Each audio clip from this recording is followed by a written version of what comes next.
بسم الله الرحمن الرحيم يا أيها الذين آمنوا لا تقربوا الصلاة وأنتم سكارى حتى تعلموا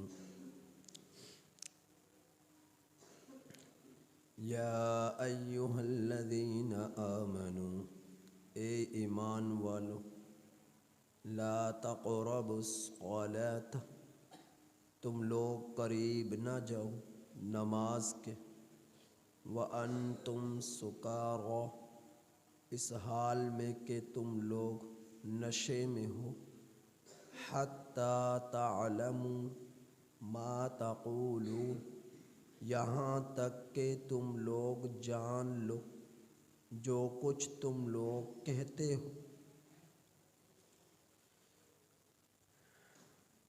سورۃ النساء کی آیت نمبر 43 کا ایک حصے کی میں نے آپ احباب کے سامنے تلاوت اور ترجمہ کیا۔ اس آیت کریمہ کا شان نزول یہ ہے،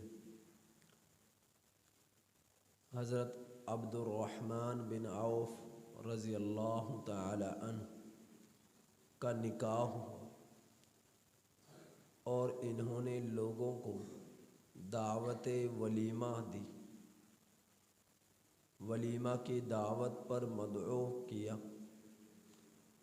حضرت عبد الرحمن بن عوف رضی اللہ تعالی عنہ نے اور دعوت ولیمہ کرنا یہ سنت مؤکدہ ہے، سنت ہے، نبی کریم صلی اللہ علیہ وسلم کی سنت سے ثابت ہے ولیمہ کی دعوت کرنا۔ اللہ کے رسول صلی اللہ علیہ وسلم نے بھی ولیمہ کی دعوت فرمائی۔ جس وقت حضرت صفیہ رضی اللہ تعالی عنہ سے نکاح ہوا تو نبی کریم صلی اللہ علیہ وسلم نے کھجوریں دسترخوان پر ڈال کر صحابہ اکرام رضی اللہ تعالی عنہ سے فرمایا کہ لو بھائی کھاؤ تم لوگ، اور ایک موقع پر ستو پلایا۔ جس وقت حضرت زینب رضی اللہ تعالی عنہ سے نکاح ہوا اس وقت نبی کریم صلی اللہ علیہ وسلم نے گوشت بنایا اور حضرات صحابہ اکرام رضی اللہ تعالی علیہم اجمعین کو روٹی اور گوشت کے ذریعے سے ولیمہ کھلایا۔ تو ولیمہ نبی کریم صلی اللہ علیہ وسلم کی زندگی سے ثابت ہے، جس کے پاس جتنی گنجائش ہو اس کے مطابق ولیمہ کر سکتا ہے، یہ سنت ہے۔ لیکن ولیمہ کی دعوت میں تکلفات میں پڑنا، فضول خرچی میں پڑنا، بھنگڑے ڈالنا، ناچ گانے کرنا، اس کی اسلام اجازت نہیں دیتا۔ نبی کریم صلی اللہ علیہ وسلم نے جو ہے ولیمہ کیا تو ولیمہ کیا جائے، خوب کیا جائے، لیکن اس میں بے حیائی نہ کی جائے، اس میں بھنگڑے نہ ڈالے جائیں، ناچ گانے نہ کیے جائیں، اسراف نہ کیا جائے۔ تو ولیمہ جو ہے یہ شادی کے بعد، رخصتی کے بعد، نکاح کے بعد کیا جاتا ہے۔ تو حضرت عبد الرحمن بن عوف رضی اللہ تعالی عنہ نے ولیمہ کیا۔ ولیمہ پر صحابہ اکرام رضی اللہ تعالی علیہم اجمعین موجود تھے، سب نے کھانا کھایا۔ کھانے کے بعد حضرت عبد الرحمن بن عوف رضی اللہ تعالی عنہ نے شراب پیش کی تو تمام صحابہ نے جو وہاں موجود تھے، جو پسند کرتے تھے شراب کو پیا۔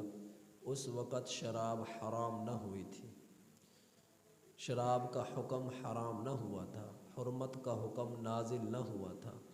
تو تمام سب نے جب شراب پی تو بالکل آج کے زمانے کی طرح جب کھانا کھاتے ہیں، کھانا کھا لینے کے بعد چائے پیش کی جاتی ہے یا بوتلیں پیش کی جاتی ہیں، تو اس وقت کھانے کے بعد شراب پیش کی گئی۔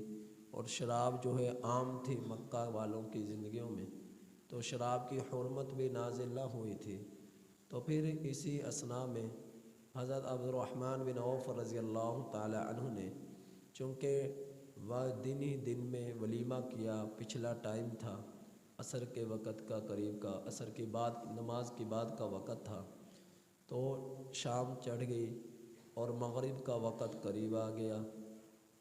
اب سب نے کھانا کھا لیا اور شراب بھی پی، تو مغرب کے نماز کا وقت آیا، تو پھر حضرت علی رضی اللہ تعالی عنہ کو نماز کے لیے کہا گیا کہ یہ آپ نماز پڑھائیں۔ تو مجمع میں جو زیادہ نیک ہوتا ہے اسی کو نماز کے لیے آگے کھڑا کیا جاتا ہے۔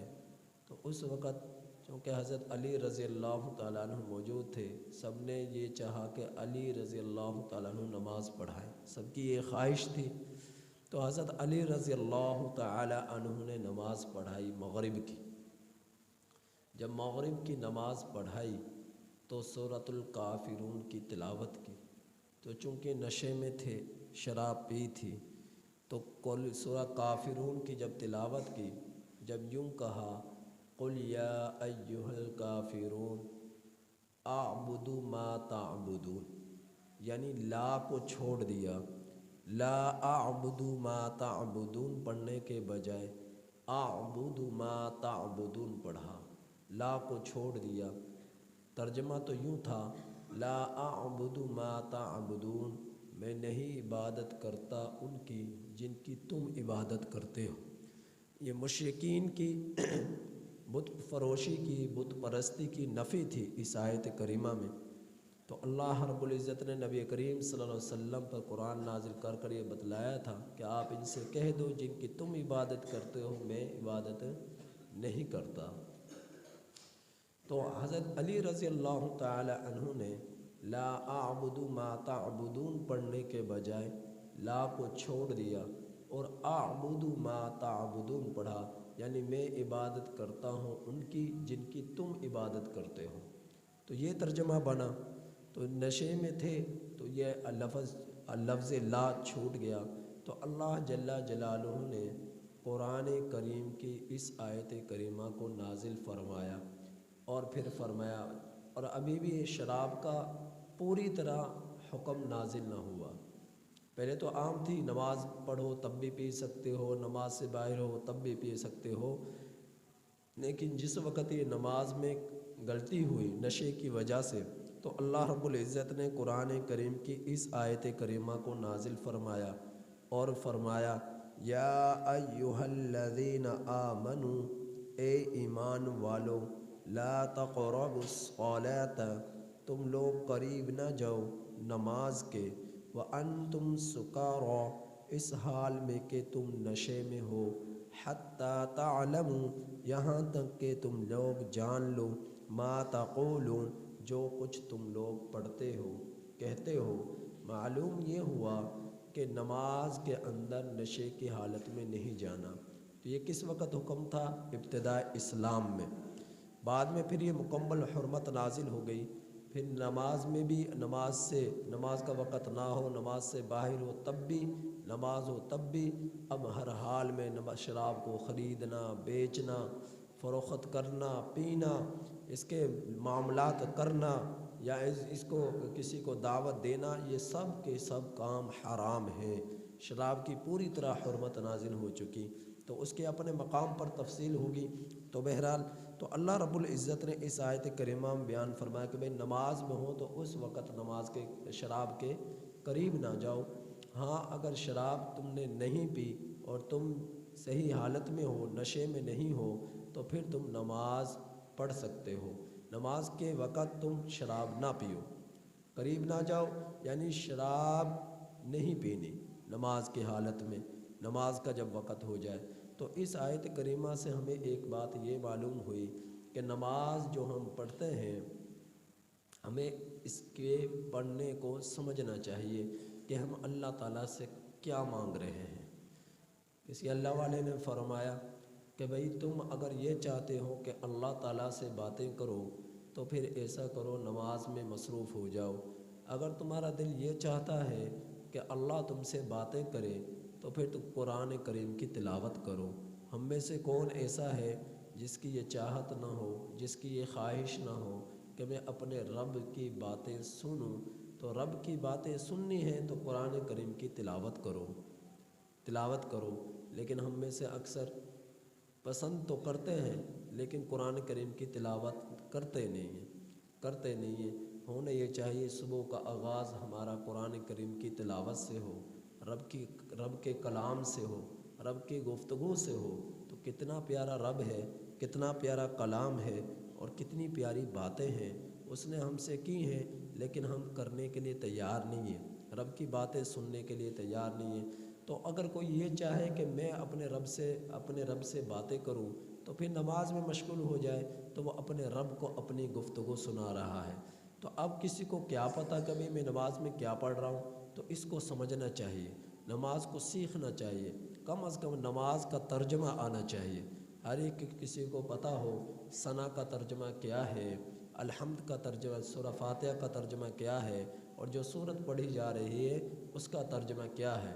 تو اس لیے کم از کم زیادہ نہیں تو 30واں پارہ بندہ حفظ کر لے، زیادہ نہیں تو کم از کم 30واں پارہ حفظ کر لے، چھوٹی چھوٹی صورتیں ہیں، اور اس کی تفسیر پڑھ لے، ترجمہ پڑھ لے۔ تو ترجمہ آنا چاہیے، معلوم ہونا چاہیے کہ میں اپنے رب سے کیا مانگ رہا ہوں۔ تو نماز میں مکمل دھیان اللہ کی طرف ہونا چاہیے، آیات کی طرف ہونا چاہیے کہ جو میں پڑھ رہا ہوں مجھے پتہ ہو میں کیا پڑھ رہا ہوں، جو میں صورت پڑھ رہا ہوں مجھے معلوم ہو میں کون سی صورت پڑھ رہا ہوں، جو میں آیت پڑھ رہا ہوں مجھے معلوم ہو میں کون سی آیت پڑھ رہا ہوں۔ تو نماز میں مکمل دھیان اللہ کی طرف ہونا چاہیے، اور کوشش یہ کرنی چاہیے کہ نماز کا ترجمہ بھی آنا چاہیے۔ تو اکثر کو نہیں معلوم ہوتا، تو یہ سیکھنا چاہیے۔ تو اللہ رب العزت نے دین سے بہتر اور افضل چیز کسی کو نہیں بنایا، دین کے بغیر انسان حیوان ہے، جانور ہے۔ تو اللہ رب العزت نے انسان کے اندر کمالات، اوصاف، خوبیاں اور شرف تبھی رکھا ہے جب وہ دیندار بن کر زندگی گزارے۔ اگر وہ دین کو نہیں سیکھتا اور دین کو نہیں سمجھتا، دین سے محبت نہیں رکھتا، اس کی زندگی میں اسلام نہیں ہے، صرف نام کا مسلمان ہے، تلاوت قرآن کریم کا عشق نہیں ہے، نمازوں کا عشق نہیں ہے، جان بوجھ کر ان تمام چیزوں کو چھوڑتا ہے، غفلتیں برتتا ہے، تو اللہ رب ایسا شخص جو ہے حیوانیت کی شکل اختیار کر جاتا ہے۔ تو حیوانیت کی شکل، حیوان بننے سے بہتر ہے انسان بننا، اور انسان بنتا ہے اللہ کے علم سے، انسان بنتا ہے اسلام پر عمل کرنے سے، انسان میں خوبیاں اور شرف جو ہے عروج کو پہنچتا ہے اس اعمال حسنہ کرنے سے۔ تو ہمیں اپنی زندگیوں میں اسلام کے رنگ کو پوری طرح چڑھانا چاہیے، اسلام کے رنگ سے ہمیں اپنی زندگیوں کو رنگین کرنا چاہیے اعمال حسنہ کے ذریعے سے۔ اللہ تعالیٰ سے دعا ہے کہ اللہ ہمیں عمل کی توفیق عطا فرمائے۔ الحمدللہ۔